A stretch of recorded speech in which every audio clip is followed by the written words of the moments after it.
નમસ્કાર. આજે 22 તારીખ 22/5/2025ના રોજ આપણે એક ડેમો કર્યો હતો, જે 20B20 જેમાં ડેન્ટોસ ફૂગનાશક અને સ્ટીમરીચ આ ત્રણનો પટ મારેલો. અને 21B ની અંદર ખાલી ડેન્ટોસ અને ફૂગનાશકનો પટ મારેલો છે મૂંડા માટે ને ફૂગ માટે. તો જોઈએ આપણે કે સ્ટીમરીજ જે જગ્યા ઉપર એક બિયારણની અંદર પટ મારેલો છે આ બંનેની સાથે, તો આ સ્ટીમરીજના બેનિફિટ શું છે એ આપણે જોઈએ આજે.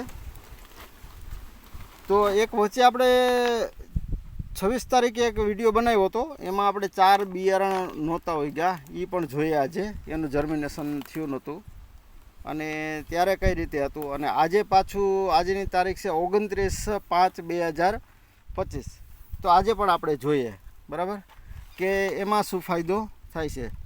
તો અહીંયા જોઈએ તો આ છે ખોલો સ્ટીમરીજનો પટ આપેલો આ બિયારણની અંદર, અને આપણે આ નિશાન પણ રાખેલું હતું, તે દિવસે નિશાન પણ રાખેલું હતું કે આ સ્ટીમરીજનો પટ આપેલો છે આ બિયારણની અંદર.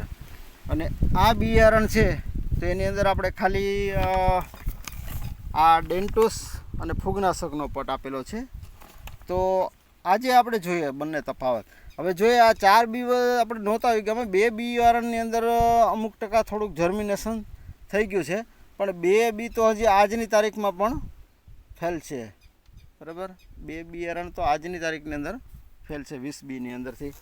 અને અહીંયા આપણે જોઈએ કે સ્ટીમરીજ છે એ તંતુ મૂળના વિકાસ કરે છે. તો આજે એ પણ જોઈએ કે આના મૂળની સંખ્યા જોઈએ, આયા મૂળની સંખ્યા જોઈએ, પાછળ પણ આપણે જોઈએ, પાછળ જોઈએ, આ સાઈડ આપણે જોઈએ કે અહીંયા સ્ટીમરીજનો પટ મારેલો નથી, અને આ બાજુ પાછળ જોઈએ કે અહીંયા સ્ટીમરીજનો પટ આપેલો છે. તો અહીંયા તંતુ મૂળ જુઓ પાછળ નીકળી ગયા છે આખા, અને અહીંયા જુઓ આટલો તફાવત છે બરાબર.